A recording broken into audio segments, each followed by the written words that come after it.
It's very easy to blame the child that my child is not eating without the screen. The underlying truth is that I'm doing it for my convenience. But as parents, we just don't have to focus on the visibles, but also the invisibles. Be very conscious of every word that comes out of your mouth. And if you're not using the right words, you'll build this imaginary wall between you and your child. What are those silent signs of anxiety in a child that parents often miss? Anxiety in kids is a very relevant thing to look at these days. There's a lot of How much screen time is too much? how much is your child consuming? Then what is your child consuming? The cocomelon thing is pretty viral infection of its own.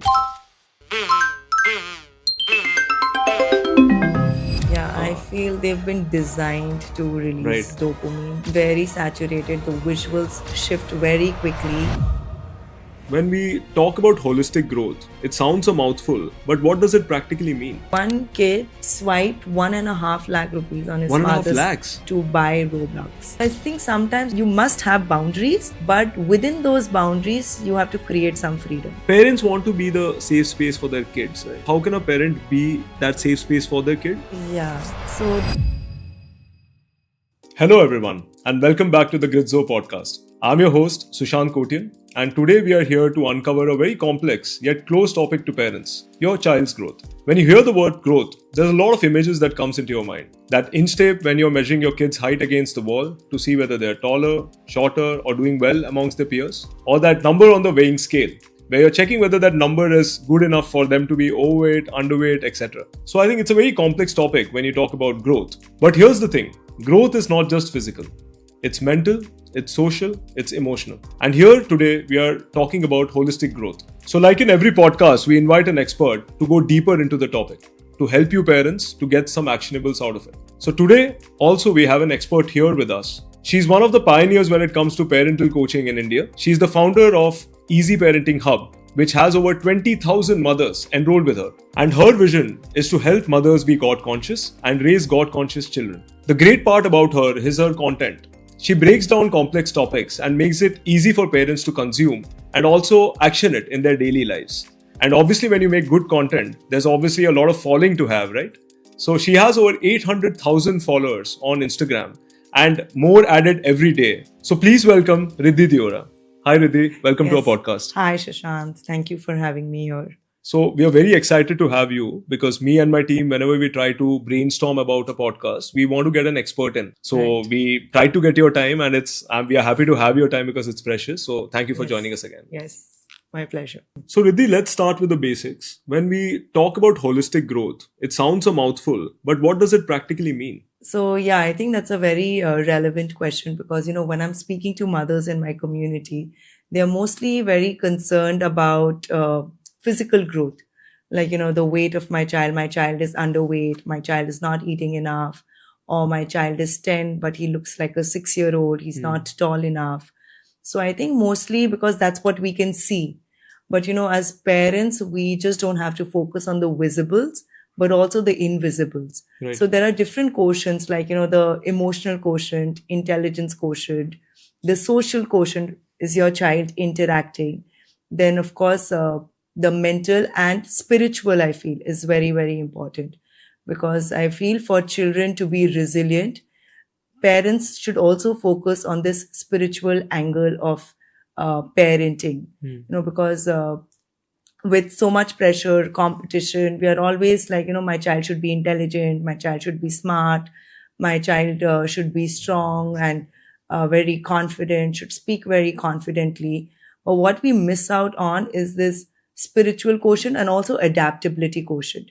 Is your child being able to adapt, which they're generally good at, but again, you have to give them the right guidance for them to be able to do it. So I think if you can focus on all of these, it looks like a lot, but it's actually not too much if you are learning as a parent. Like if you're learning it and if you are modeling it for your child would pick up on all these different elements. I think that's an important reminder for parents because usually when they talk about growth and when we speak to parents ourselves, they talk about height growth and it's not much holistic. It's a number that they talk about. It's a X number greater than their peers, etc. I think important point that you touched upon, it's holistic. It covers a lot of facets and it's not just about height or weight, right? And I think one important topic that you touched upon right now when you're speaking is the fact of developing that confidence when it comes to children, right? When you're raising them as a parent. Correct. So the way you speak to a child also raises either certain amount of insecurities. You've spoken a lot about that in your content. Correct. So when you talk about raising insecurities, what are the key things to speak to a child that shouldn't be the way for them to raise insecurity for a parent? Correct. So I'll just first mention a few things that we say, Right. not with the intention to make them insecure, but it actually makes them insecure. Okay. So sometimes, if your child is not listening, then we'll say, मैं आपसे बात नहीं करूंगी अगर आप ऐसे करोगे. I'll not talk to you if you behave like this. Or I'm just going to go to नानी house. और मैं नानी के पास जा रही हूँ, आप यहाँ पे रहो. मुझे आपसे बात नहीं करनी. So what happens is you're just saying it because you're irritated as a parent. Right. But the child listens very carefully and they absorb everything that you're saying. So this leads to a lot of insecurity in them because they feel, am I doing the right thing? What if my mom leaves me? What if my mom stops speaking with me? So it makes them very uncomfortable. And when they're insecure, they're actually very clingy because they're very scared that, okay, my mom might go. Or my mom might not come back. Right. Or maybe I've done something that's something that she didn't like. So this will definitely lead to a lot of insecurity. But the child should always be made to feel that you are always loved, no matter what. Right. Like, I don't love you for your skills. I don't love you for your talent, for your grades, for your scores. I love you for just being who you are. And that, of course, takes a lot of effort as a parent. And the choice of words. Very, very important. Like, sometimes you're like, you're lazy. Right. Aap kuch nahi karte. And you never want to study. You never want to do anything. So again, when you are repeating something, you're actually reinforcing that for your child. So everything that you do not want to see in your child, if you keep repeating that, you're actually creating a problem for both you and your child. Because what we repeat it's what becomes their belief. Right. So if you want to raise a confident child, A, you have to be confident as a parent. B, you have to trust your child, allow them to take risk, fail, grow, and be very conscious of every word that comes out of your mouth. Oh, that makes a lot of sense because there's a lot of inputs there for parents because it's not just about cues of what you're speaking to a child, but also non-verbal cues, right? Correct. The actions that you have without speaking. Non-verbal cues that you have to identify in your child as well, because a lot of times a child must be struggling emotionally, but parents must not be really understanding whether he or she is struggling emotionally or not. So a lot of things to unpack there, I think. It brings us to another, obviously, topic which is correlated, that is anxiety in children, right? Yes. So what people ask, so we had parents ask us queries on our portal. So one of the queries that they've asked is that what are those silent signs of anxiety in a child that parents often miss? Correct. This is a very nice question because anxiety in kids is a very relevant thing to look at these days. Children are not being able to manage or regulate their emotions very effectively. So I'll give you a few examples, like, especially teenagers. So they have to look a certain way, like, the hair should be a certain way. Right. So children in the age group 10, 12, they want to get their hair colored. Right now, as parents, we cannot allow that because we've not done that when we were little. Right. Now, if your child is not allowed to do it, they're not being accepted by the friend circle. Friends are making fun. Yeah. So what's essentially happening is children are getting sandwiched because parents not understanding, friends making fun. So the child does not know what to do. And this creates a lot of, emotional turmoil in the child. The child is feeling very lost. Right. Very confused, don't know whom to please, how to keep them. Because if they're saying things at home, they're shut down. That how dare you speak to me like this? I'm your parent. And how can you do this? This is not the age to get your hair colored. So I feel as parents, you have to realize that, when we are adults, it's very easy to understand that there's something off with this person. That, I feel that, he or she is not being their normal selves. But with children, because every day you wake up to a new child. Right. Their age changes every year, but every day when you wake up, the child is different. Especially, when they're transitioning from toddlers to preteens to teenagers. Their hormones are changing very quickly. Yep. So, maybe, you put a very calm child to sleep next day in the morning your child is being very aggressive. So some symptoms would be if your child is very secluded, your child is not eating as your child would usually eat, the activities are a little different, is not sharing too much. So you would have to gauge based on, what your child was doing and what your child is doing now. Some of it could also be because of transitioning from toddlers to preteens. Right. Because again, when they are transitioning from toddlers to preteens, again, that phase would come where children would not speak too much. They would not be extra clingy to the parents. So very important that you're not just trying to discipline your child all the time. You're not just trying to fix their behavior or make them a certain way, but you're trying to have conversations with them, have fun with them, and connect with them on topics that interest them. So I think these are a few things which would actually help your child come out of that zone, and also help you identify if your child is in that zone.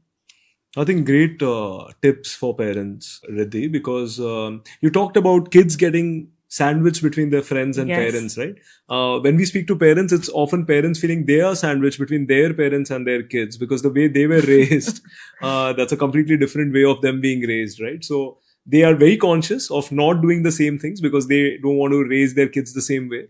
But obviously, they are also learning. One, I think, amidst all of these things, because there's a change in generation, obviously brings a change in parenting. But it has also come with a technological advancement, right? So I'm moving to that section that's a pain point for like large number of parents. So usually what queries we get, Riddhi, is the fact that I can't get my kid to open up, or their attention spans are very low and emotionally they are pent up, etc. And largely they attribute it, say, towards screen time, right?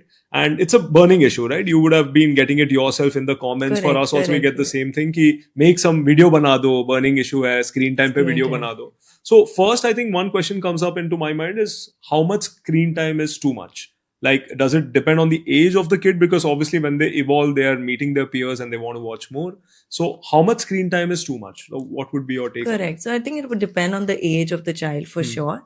But of course, there are different aspects. One is how much is your child consuming? Then what is your child consuming? That's also very important. It's not just how much, it's also what. I think that's also really important. So if we follow standards that have been set by WHO and all, underage group 2, you completely avoid screen time because, the brain is not ready to absorb so much information at such high speed. So there's this thing called infobesity, where too much information is hitting the child's brain at a very high speed. And they're not able to process it. So it puts a lot of pressure on the child's brain. That plus, there's a lot of speech delay that happens because usually, not usually, that's how children learn, through lip movement, when they see, when it's happening. So when they watch the parent speak, it's very good. But when they watch a character speak, they don't, because the visuals keep changing so fast. So they're not able to, watch it at that speed. So it will lead to a lot of speech delay, memory loss, and the brain would also become weaker and all of that. So under 2, if you can completely avoid, that's fantastic. 2 and above, around 45 minutes to 1 hour is what's recommended, not together, maybe in 2 intervals or at least in 3 times, 3 slots you can have. Above that, once they're teenagers, let's say 6 and above or 7 and above, preteens, teenagers, that, you cannot really control the child unless you control the environment. Right? So it would depend on what your child is consuming, because there are a lot of classes that would happen online. That's right, yeah. So, then you have to really filter the content very consciously and make sure the content filtration should happen at all stages. But at this stage in particular, because, they have more access to device, they know how to operate it. The first thing that I did when I had my son was I removed the iPad from my house. We have very strict boundaries of not giving my phone to my son, even casually. Like, sometimes you would just give, ठीक है 5 minute आप देख लो. But वो 5 minute नहीं रहेगा. Correct. It will increase and you cannot blame your child then, because जब आप phone देते हो बच्चे को, उनके ब्रेन में केमिकल न्यूरोट्रांसमीटर रिलीज होता है, dopamine. This dopamine is a feel good hormone. So the minute your child gets it, there is a release of dopamine, and the brain is forming neural pathways that, oh wow, I'm feeling so good. And the minute you take the screen away, the dopamine in the body falls. And now the brain is shouting and screaming that get the screen back. So it's not like your child is not listening. Even the child's brain is not supporting the child anymore. So you're not supporting, the brain is not supporting, and the child is now desperately crying for the screen. And the worst thing that happens is now the brain is definitely not supporting. And I, as a parent, if I start shouting at my child's dependency on the screen increases, because now my child needs more dopamine to feel good. Correct. So again, your child is in a trap. So, it's very easy to build habits, very difficult to get out of them, just like smoking. Right. Easy to start, difficult to quit. So from the very beginning, you have to be conscious. If it's already too late, Right. I say it's never too late, because, this is what parents say that, my child is a teenager, ab to bahut late ho gaya, ab main kya karu? Abhi bhi Right. aap kar sakte ho. That you tell your child, sit down with your child and tell your child that I know you will hate me for this. I know you will not like me when I ask you to give your screen, but I'm Right. going to still take it from you. Because our role as a mother is not to become my child's favorite. But my role as a mother is to do what is going to help my child. So I think when it comes to screen time, Riddhi, I think you mentioned the duration, which changes as per the age, because obviously they're exposed to different forms of content. But there are different things in content, right? Like one for me is a revelation to don't do it, because I've got kids also in my peer group. And I think all of them, the Cocomelon thing is pretty, obviously, Yeah. viral infection of its own. Like Correct. it's so flashy that you yourself sometimes as an adult get involved in those videos, right? So Yeah, I feel they've been designed to release Right. dopamine. The Right. images are very colorful, saturated, very saturated. The visuals shift very quickly, and it's the more you avoid these things, the better it is. Because Right. see, if you're not aware you're doing it, that's a different thing. Right. But if you get to know, you're not going to, it's like I put poison in front of you. Will you ever feed that to your child? Your child will maybe say कि नहीं मुझे तो यही खाना है. आप थोड़ा ना खाने दोगे, आप कुछ भी करोगे लेकिन आप उसको हटाओगे. Correct. वैसे ही अगर आपका बच्चा जिद कर रहा है कि नहीं मुझे यही देखना है और यही देख के मैं खाना खाऊंगा, just because you're not seeing immediate effect on your child does not mean that there is no effect. Right. I feel mothers, we overreact so much when doing drugs, or my child is smoking, or my Correct. child is an alcoholic. Correct. हम कितना react करते हैं, we send them to rehabs and we take so much action.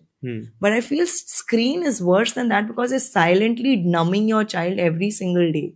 Right. Their creativity will go down, their memory will go down, focus will reduce, social skills will reduce, they will get irritated, they'll get hyper, they'll get addicted. So there are so many side effects that your child is going through. Right. You give the phone, they're scrolling, they reach a piece of content which is totally not appropriate for them.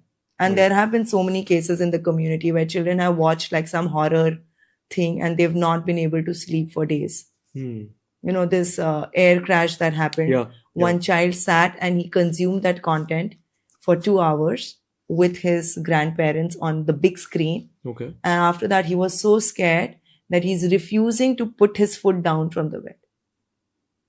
He's like, mujhe kuch ho jayega. Okay. So, it's maybe not Yeah. for all kids, but it could happen. And you don't know when is it going to happen for your It child. must be So silently affecting them. it also. does, because they dream about it, they think about it, they start really correlating it with different things in their lives. So I think very important to be conscious of what they're watching. No, I think important topics, all of those, because it's the most difficult question that parents are faced with Yes. nowadays. Because when there are peers around you, even for small kids, I've seen kids who are like 7-year-old and they come to our office, there's a kids day, right? So I was speaking to a 7-year-old. So I asked her, what do you do during your free time? So she told me that she plays Roblox, or there's some game, Minecraft and Roblox. So I asked her, what do you give as a return gift to your friend's birthday party? And she said that I have given him Robux, and all of us have given him Robux. So I thought it's a Lego kind of a toy or something. So she said it's a virtual currency on the game. Yeah. So I think they've gone to such a level. Yeah, It's like you can't relate to them. It's crazy. One kid swiped 1.5 lakh rupees on his 1.5 father's lakhs. card to buy Roblox. And, the father, Okay. he went crazy, of course. And then the Hmm. mother was finding it very difficult to manage her husband and the child. Hmm. So, it's very important. And of course, if you're giving the device, also be careful of these things. Sometimes they'll click on some link Correct. and, all of that might also happen. So that's why phone, I think you should definitely avoid, especially to little ones. So, Riddhi, there's usually these questions from parents beyond screen time, right? Especially a metro tier 1 phenomenon, where parents are saying that they're packed with a lot of activities. My kid is usually tired at the end of the day. So, we asked, ki kya activities hai ye? So, they said he goes to cycling classes, chess bhi khelta hai, tennis bhi humne kar diya hai, and art classes bhi jata hai. So, what about packing of all these activities? Is that like a thing that you're seeing as a trend, and is it healthy, or what's your view on it? Correct. Again, I think depends on how much is too much. But I feel sometimes, we do it out of FOMO. Hmm. Then, we'll see some child playing piano and I'm like, I want to put my child for piano lessons. Right. And maybe your child is not inclined or is not willing to do it, but you're forcing your child to do it. So I feel our duty as a parent is to expose our children, not to force them. So you expose, you see if your child is naturally inclined, is liking, then you continue. If you feel it's not something your child is resonating with, you remove your child. Also, 1 hour, 1.5 hours in a day, okay. But you should not do like 2, 3 back to back. And if your child is complaining it's getting too much, then you want to, see if your child is wanting to reduce one thing, or maybe you can give one full free day to your child where you're not really monitoring what your child is. You just let them be. Right. Because that's also very important to, just let. And for me, I think I just let him be most of the time. Over the past generations, the world has moved towards technology, and it has also led to a lot of stimulation in your daily lives, right? You're from one screen to another. As an adult also, you see, you're from your laptop Correct. to your phone back to your connected TV. You need some kind of a stimulation, and there is boredom is under indexed quite a bit. Like, I was reading an article from a Harvard Business Review which talked about how if you're in a 9 to 5 job, if you're 30 minutes you're doing nothing actually helps your brain a lot more. So does that also mean the same for a kid? Yeah, I think this is such an important question because, I'm just requesting all the parents to allow your children to get bored. That's very important. These days, we just cannot see our child sitting and doing nothing. Like, kuch nahi kar raha. And my child doesn't want to do anything. My child is lazy and my child is just sitting. It's very important that we allow them to get bored because that's when their creativity kicks in. And that's when they would start to think for themselves. And, they'll get into that invention zone, when they're trying to think about things their way. Right. So I feel boredom is very, very important for children. And it's not like, every single minute or single waking second, they should be having some sort of stimulation. Even if it's not screen, but, maybe you're like, कि ठीक है थोड़ा coloring ही आप कर लो. जरूरत नहीं है. Correct. आप कुछ भी नहीं कर रहे हैं आपका बच्चा, आप उसको टाइम दो, वो सोचेगा कि ठीक है मैं क्या कर सकता हूँ. एंड बिकॉज हम उनको इतना आदत दिला देते हैं कि आपको हर टाइम कुछ करना है, sometimes children are not able to get bored because they get used to this whole rushy life that I always have to be in the doing mode. And we call ourselves human beings. Correct. Not human doings. You don't always have to just do. Also for children, one other thing, difference in psychology, children are by default present focused. They don't worry about the future. Correct, that's true. They are not worried कि अभी क्या होगा. They just want excitement in this moment. Right. And they want to celebrate even if it's a small win. Even if they're not getting a big trophy or a cash or money, if they are playing local cricket also, and if they win, they are celebrating like it's a big deal. But parents, adult psychology is always about checking a list. This thing done, ye ho gaya, wo ho gaya. And that's the psychology that we transfer to our children. That jaldi karo. Do it fast. And then we take away that joy of life from our children, that whole essence of life, when you're rushing them and pushing them to speeden things up. Right. So I think we should actually borrow their psychology into our That's lives true. and be childlike even when we are 35, 40, 50, whatever your age is. If we can do that, it's actually going to save us a lot. I think I'm not going to forget human beings versus human doings, because I that's very true. Largely, you're thinking of the next thing, so you are neither here nor there. So Correct. it's a cycle of stress, actually, because you are stressing about the next thing, but you're not living your present. One important aspect is because there's a lot of issues when it comes when your child heads out. People are insecure of security of the kid, right? Who is their safe space, and is the teacher their safe space, or is the friend the person that they're looking up to? Parents want to be the safe space for their kids, right? So what do you think? How can a parent be that safe space for their kid? Is it going to be inorganic, or do they have to put some efforts towards it?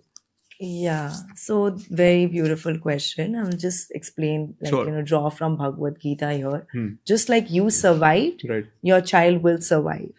So you cannot change the world for your child. You have to prepare your child to cope up with the world. So, it's like, I share this in my master class also, this example. Now, let's say you're walking on a road and road mein bahut sare gadde hain, potholes hai, and you're holding your child's hand and walking. Are you going to go and fill the potholes? Of course not. Are you going to stop walking? No. What are we going to do? We are going to train our child that aage gadda hai, sambhal ke chalna hai. Be careful when you step, or you might trip, or you might fall.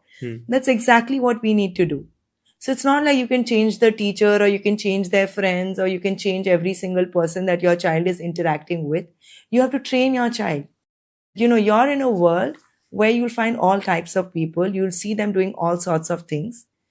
And, as a parent, based on my experience, this is what I have learned, that, this will serve, this might not serve, but you choose.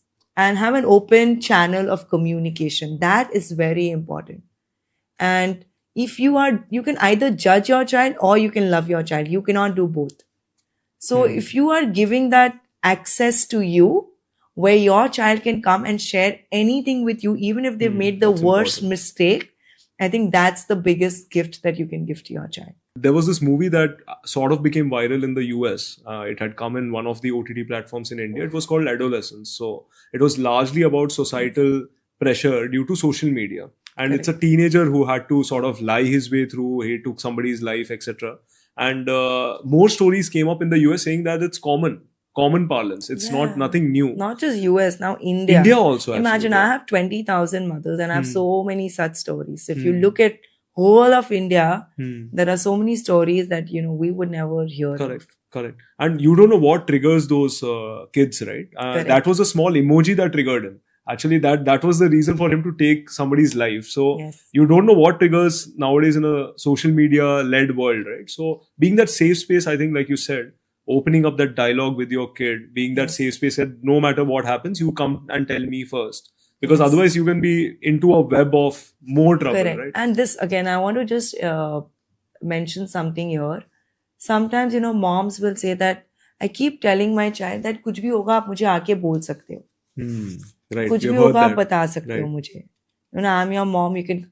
But they will not tell you. You have to show it in your action. You just simply saying, "Can come and tell me," will not work. Because when they come and tell you what are you doing is what will decide. Right. So let's say you told your child this, your child came and shared. And now you reacted. And now you're lecturing. And you're correcting. And you're blaming. And you're shouting. Then you telling your child, come and tell me, will not work. Why will your child come to you? Because your child has seen what happened when they came to you. Right. So your not just your words, but your responses and your whole body language, your reaction, and the way you manage the situation is what will actually inspire your child to keep coming back to you. One more question, Riddhi, that comes up. So we had one parent from Bhopal actually asking us this question: ki, schools, like if I have to give you some context, schools are an important sort of societal framework when it comes to kids' daily lives, because they're spending significant amount of time there. Which school they go, obviously, what kind of peers they meet, etc. And usually you interact with the caregiver in the school, the teacher, right? During a parent-teacher meeting. Correct. So the question is कि parent-teacher meeting में हम अगर चाहते हैं तो grades के अलावा क्या question पूछना चाहिए parents को, teachers? Okay. मैं तो कभी grades नहीं पूछती. अच्छा. I don't believe in it. But अगर आपको पूछना है तो आप like अगर मुझे पूछना होगा, I would probably ask, is my child helping his friends? Is my child being kind with others? Is my child sharing? Is my child his friends in a group activity? Is my child happy or playing freely? Does he like the environment here?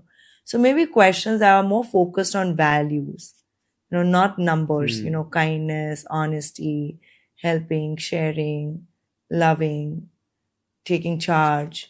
And you'll feel good as a parent, Correct. because then teachers will share things that, because I've asked one of these questions. Okay. And then she shared, he's very nice because every time we have to put the chairs back, he's the first one to run and help. Every time the, pen will drop, he'll run to pick it up and give it back to me. So, these small things, if you're asking, and you'd also ask your child the same questions, So before you close the day, I'll probably ask my child I ask these questions mostly like 5 out of 7 days. That one good thing that you did for somebody. What is that one good thing that you did for somebody else today? What is one good thing that somebody else did for you today? And what is something new that you learned today? So what happens is when you're asking these questions, next day they are living with more awareness. Correct. उनको पता है कि आज रात को mummy मुझसे ये पूछेगी, तो मुझे किसी का हेल्प करना है. अगर कोई मेरा हेल्प करे, I have to make a mental note of it. And I have to learn something. So let me see what is the new thing that I'm learning. And then, at night, so because when I started asking him first few days, he didn't know what to say. But eventually I saw him sharing, because then he started observing his days more carefully. Okay. And then he was very quick at responding. Earlier he had to think a little, कि क्या बोलना है. But धीरे धीरे, it becomes more quick because now he's doing it. And he'll also ask you then, your child might ask you also. So you're also living with more awareness then. And you've covered a lot of points, and obviously they can customize or contextualize it as per their kid. But I think amongst all of these parental conversations that parents seek out for their kids, etc., I think one important topic that we always like to cover is that parents themselves are also on a learning journey, right? So when you say your kid is 4 years old, so we say the parent is also 4 years old of them being a parent. So they also need to celebrate because that thought gets missed out somewhere. So correct. Do you think that it's like a continuous learning curve for them as well? 1000%. Like this is what I stand for. So Riddhi, across sections, right? When we are talking about learning, when it comes to parenting, so we have talked about being the safe space for your kids. We have talked about how to deal with anxiety in your kids. We have also talked about what to do when you're going to schools, etc. One important aspect, and which also has a lot of misinformation online attached to it, is kids' nutrition, right? Obviously. Yes. And we have seen your content also where you talk about, say, balanced meal, providing the right nutrition to kids, etc. What do you think when it comes to kids' nutrition? What is the biggest gap in Indian households? See, I think these days, because of, technology penetration, a lot of people order in food. Right. So children see parents ordering in. Now they get the taste of that and they want to eat that. So that's a big problem, especially with teenagers. They always want to Swiggy Definitely. Right? And they want to, and even Blinkit, 6 minutes delivery. तो कुछ भी चाहिए तुरंत आ जाएगा. Chips चाहिए, Coke चाहिए. Correct. It'll come instantly, 10 minutes. So again, that is also a reason why children have taken too much to unhealthy eating. And so I feel, again, out of sight, out of mind. So you have to not stock up junk in your house because, what we eat is what we become. So I'm very conscious of what I put in my body. I don't want to put kachra inside my body. Give them high protein food, protein rich food, which would help in their brain development, muscle building. So if not anything, you can at least have like a supplement for your child, which is healthy, which is sugar free, and it's good. Check the label before you give it to your child. But I think it's important. Like I take a lot of multivitamins because I feel it's important because I'm a vegetarian, and no matter how much good food I eat, I need some supplement, and especially if you're a woman after 30, I think important you get in touch with your doctor and, check vitamin D and, vitamin C for your skin. Right. So for those things, I think if you're putting supplements into your body is also important. So same for children, if they're not naturally good eaters, find a good supplement which would help them get Right. those nutrients in an easier way. They're taking naturally, like natural fruits, nuts, Right. and all, Okay. then you're Right. lucky. Right. Right. You can Right. just Right. carry on with that. Riddhi, across our conversation, you've covered a lot of topics. Thanks a lot for that. We have delved deeper into complex issues when it comes to parenting as in general, and you've been reiterating the fact that you need to learn continuously. And parents themselves also, I think, feel that they need to learn continuously. It's the mode of learning sometimes that Correct. becomes a little ambiguous. But thank you for spending the time on each of these sections, because a lot of things were new to me as well. And we talk to parents on a daily basis, but you obviously there's so many topics to converse about, Yes. and so complex topics, because everything is led to human mind and how does a child behave, how does an adult behave. So thank you for your Yes. time, Riddhi. So Riddhi, before we let you go, we'll switch a little gears and have a little fun, right? So we have these 4 rapid fire questions. So I'm going to ask you. Are you ready? Yes. All right. One parenting myth you wish would disappear. That if I'm extra kind to my child will become weak. All right. All right. One phrase parents should use more. I will love you if you help others. Something. All right. One habit that quietly supports growth. You trusting your child and letting them fail. All right. One word advice for new parents. Start learning now. So that's it for today's episode of the Gritzo Podcast. Until next time, support your child's growth in every sense of the word.